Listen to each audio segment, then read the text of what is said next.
वज़ीर-ए-आज़म नरेंद्र मोदी ने white house में अमेरिकी नायब सदर कमला हैरिस से मुलाकात की। दोनों ममालिक के ताल्लुकात को सराहा। पीएम मोदी ने इस एतमाद का भी इजहार किया कि अमेरिकी सदर जो बाइडन और नायब सदर कमला हैरिस की क़यादत में दो तरफ़ा ताल्लुकात नई बुलंदियों पर पहुंचेंगे। सेक्रेटरी खारजा हर्षवर्धन श्रृंगला ने दोनों लीडरों की मुलाकात के हवाले से एक बयान जारी किया और इस बयान में कहा कि वज़ीर-ए-आज़म मोदी ने ज़ाती तौर पर पहली बार अमरीकी नायब सदर कमला हैरिस से मुलाकात की है। दोनों रहनुमाओं ने हालिया आलमी और इलाकाई पेशरफ्त पर तबादला ख्याल किया है। कोविड और वैक्सीनेशन इनकी बहस का अहम हिस्सा रहे।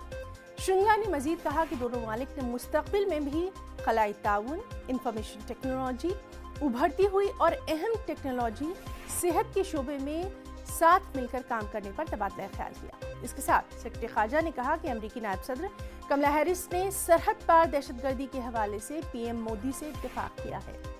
हिंदुस्तान कई दहाइयों से दहशतगर्दी का शिकार रहा है। उन्होंने इस बात पर भी इत्तेफाक किया कि इस तरह के दहशतगर्द ग्रोहों के लिए पाकिस्तान की हिमायत पर कड़ी नजर रखने की जरूरत है।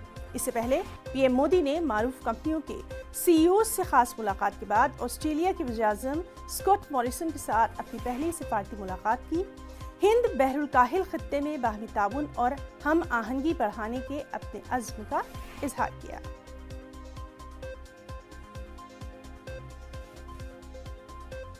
India, of course, is a very important partner to the United States. Throughout our history, our nations have worked together, have stood together to make our world a safer and stronger world. Mr. Prime Minister, when you and I last spoke in June, we talked about how our world is more interconnected and interdependent than ever before. And the challenges that we face today have highlighted that fact, be it COVID-19, the climate crisis, and the importance of our shared belief in a free and open Indo-Pacific region. On COVID-19, our nations have worked together. यात्रा ऐतिहासिक है। भारत के लोग भी चाहेंगे कि भारत में आपकी इस ऐतिहासिक विजय यात्रा को सम्मानित करें, आपका स्वागत करें। इसलिए मैं आपको विशेष रूप से भारत आने का निमंत्रण देता हूं। और चलिए सीधे रुख करेंगे दिल्ली का। हमारे साथ मौजूद हैं हमारे साथी शैलेंद्र वांगू।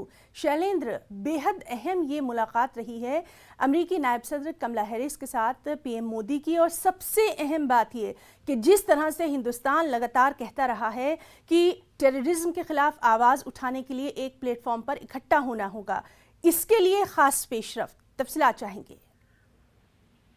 बिल्कुल, प्रधानमंत्री मोदी अमेरिका दौरे पर हैं और उनकी मुलाकात कल वाइस प्रेसिडेंट कमला हैरिस से हुई है और ये मुलाकात काफी तफसीली रही है। और हालांकि ये पहली मुलाकात थी, लेकिन जिस तरह का एक कॉर्डियल एटमॉस्फेयर और एक बड़ा फ्रेंडली माहौल में ये मुलाकात हुई है। हालांकि इसमें कई अहम मुद्दों पर बातचीत हुई है। प्रधानमंत्री मोदी ने याद दिलाया कि जून के महीने में जब आखिरी बातचीत हुई थी दोनों के बीच में फोन पर, उस वक्त भारत में कोविड की सेकेंड वेव चल रही थी और कमला हैरिस के जो शब्द थे वो बहुत एनकरेजिंग थे और एक मित्र की तरह थे, एक दोस्त की तरह थे। और वहीं कल की इस बैठक में जब आतंकवाद के मुद्दे पर बात छिड़ी तो कमला हैरिस ने खुद ही आतंकवाद और पाकिस्तान का नाम साथ में लिया और ये कहा कि पाकिस्तान को कदम उठाने की जरूरत है, ठोस कदम उठाने की जरूरत है उन तमाम आतंकी संगठनों के खिलाफ जो वहां से ऑपरेट करते हैं। तो कहीं ना कहीं भारत और जो नई एडमिनिस्ट्रेशन है अमेरिका में, उन दोनों के ख्यालात भी मिलते हैं आतंकवाद को लेकर और खासतौर से पाकिस्तान को लेकर। तो ये एक बड़ा मूव है। इसके बाद आज जब उनकी मुलाकात, पीएम मोदी की मुलाकात आज राष्ट्रपति बाइडेन से होगी, माना जा रहा है कि अफगानिस्तान और आतंकवाद भी इसमें टॉप मुद्दों में शामिल रहेगा। जी, और शैलेंद्र, उन्होंने कमला हैरिस को हिंदुस्तान आने की भी दावत दी है। बिल्कुल बिल्कुल, कमला हैरिस को फॉर्मली भारत आने के लिए इनवाइट किया है प्रधानमंत्री मोदी ने और वहीं कमला हैरिस के साथ उनके पति को भी इनवाइट किया गया है वो साथ उनको आने के लिए। हालांकि हमारी कल कमला हैरिस के जो अंकल जो दिल्ली में रहते हैं उनसे कल हमारी बात हुई थी तो उन्होंने बताया था कि अभी फिलहाल व्यस्तताएं बहुत हैं, वो बिजी हैं। इंटरनल जो इश्यूज अभी अमेरिका में चल रहे हैं, तो हाल फिलहाल में वो इस साल तो भारत नहीं आ पाएंगी और ये भी हो सकता है कि वो अमेरिका से बाहर भी कुछ महीनों तक ना जा पाए। लेकिन क्योंकि इन्विटेशन एक्सटेंड किया गया तो जाहिर तौर पर कमला हैरिस आने वाले महीनों में भारत आने का प्लान कर सकती है। जी, तो अहम मुलाकात पर, अहम दौरे पर लगातार हमारी भी नजर बनी हुई है। बहुत बहुत शुक्रिया।